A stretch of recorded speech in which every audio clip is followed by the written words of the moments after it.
London's population is growing and is set to reach 10 million people by 2020. The rapid population growth puts pressure on all aspects of our city's infrastructure, from housing through services delivery to transport.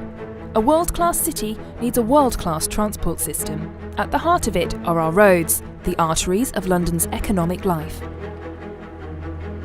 It carries 85% of movements in London, and yet unlike the rail network, which has received extensive investment and attention, the road network had not really been looked at for 2 decades or more. So London's roads face two problems, two challenges. One is that there is a growth in overall demand for travel on the road network. The second challenge you have is you also have competing demands between different uses and users of the road network. And so you've got the cyclists groups, you've got the bus users, you've got the freight and logistics companies. Everybody is fighting to use the same amount of physical space. We can't get a lot more of that space, so we've got to make sure it's operating more efficiently and more effectively. There are currently 34 different authorities managing London's road network. On one hand, there are benefits. Local authorities are more accountable to local citizens. On the other hand, the fragmented nature of road management means that when one benefits, others can suffer. What our city needs is a strategic balance between central, inner and outer London. London's roads are managed by 34 different authorities. So you have Transport for London, but then you also have the 33 London boroughs, all responsible for different parts of the road network. In order to come up with a unified view of the functions of all those roads, both in terms of movement and place, we felt it was necessary to have a very clear, simple and fixed methodology. We haven't had a coherent roads policy or strategy for London for many years, so it was important that we sought to develop a strategy which would encompass London's roads and at least provide options for the Mayor and the boroughs as to how to take forward their responsibilities in managing London's road network for the best benefit for London. The Mayor set up the Roads Task Force to take a fresh look at the road network in London. Its remit was to look at how the road network is currently operating, to look at its pressures, and then to look at the future and to try and understand really how we should be looking to plan, manage and invest in our road network in London. The Roads Task Force had a range of stakeholders, from academics to people representing small businesses, representing the different mode users, cyclists, pedestrians, car drivers, heavy goods vehicles, but also environmental groups concerned about air quality and other aspects of living in London. It's much more than just about moving road traffic. It's about pedestrians and cyclists, improving public transport, and also about creating spaces and places for people to come and spend time and enjoy the city. The Road Task Force published a report that challenged both TfL and London boroughs over the way they manage London's road network.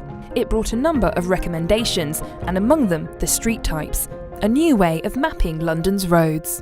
But there was a recognition that we need to change the way in which we look at streets and the way we classify streets. So instead of thinking of streets simply in terms of A roads, B roads and moving heavy vehicles, we looked at them differently in terms of having two functions. One was a movement function, and the other aspect was streets as places, public spaces in their own right, where they serve economic, social and community functions. If we don't get the place considered properly, then there's not much point in the movement. Nobody will want to come there if it's an unpleasant place. If we don't consider movement at all, nobody will be able to get there, however good the place is. Some local roads, as we would describe them, have a very important movement function, and conversely some of the big, in quotes, roads in London have a very important place function. So the A1 is a strategic road, but it's also Upper Street, it's also the Holloway Road, so it has both of those roles to play, and it's as important for us as it is for the boroughs to understand that combined set of roles. If we're going to get better development in London, if we're going to get both businesses and residents satisfied with London, we have to pay more attention to the places that they live and work in, not just movement through them.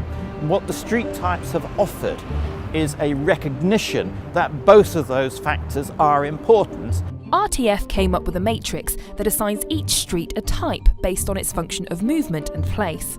RTF has asked TfL and boroughs to collaborate on applying this across London. The Roads Task Force proposed the use of a two-dimensional street classification with movement on one dimension and place on the other.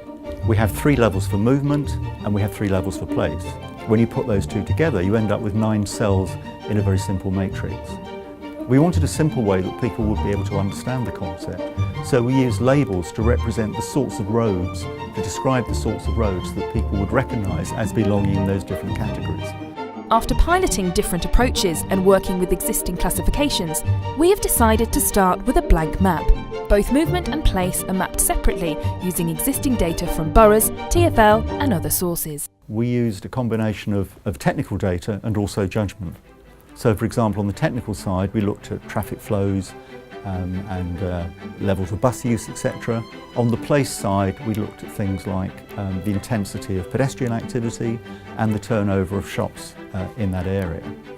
We worked with about 400 professionals from the 34 different transport authorities, and we completed about 65 workshops with those people. We had large blank maps of the area that we were looking at. We had the data sets available to us, and we then interpreted that data and through conversation between us agreed what the roles were of the roads that we were looking at.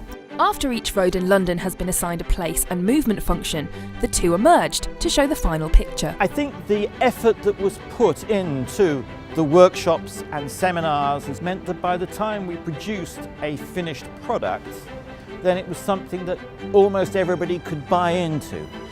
A connected, integrated network is crucial for London to thrive.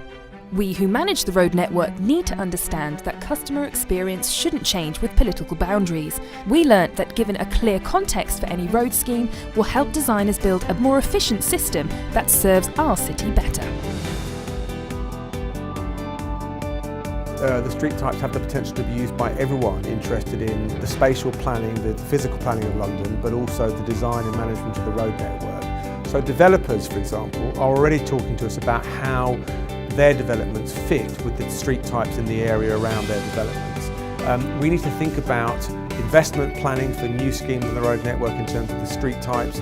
We need to think about operational issues like speed limits, about traffic flow, about traffic signals timing. So I think potentially the street types can run right the way through the entire decision-making process about planning for, investing in, operating and managing the road network if we get it right and bring along everybody with us. It's really important for me as a developer to have a very clear idea about how London is planned. In some of the master plans that I've been developing across London most recently, we have adopted the street types and the assessments and the analysis that goes with each street type, and we've brought that forward in our thinking, in our proposals. The street types map we have developed is the first tool to recognise the relative balance between movement and place. If balanced properly, this will keep London thriving well into the future. So I hope the biggest legacy for street types will be that in a year, 2, 3 years' time, everybody involved in thinking about the planning of and the operation of the road network will be using this concept as a way of talking with a common language about what the role of the roads are in London and how you design them for the best set of outcomes. So it's very important that this becomes just the way we talk about and plan the road network, and I think that will happen in the next 2 or 3 years without a doubt.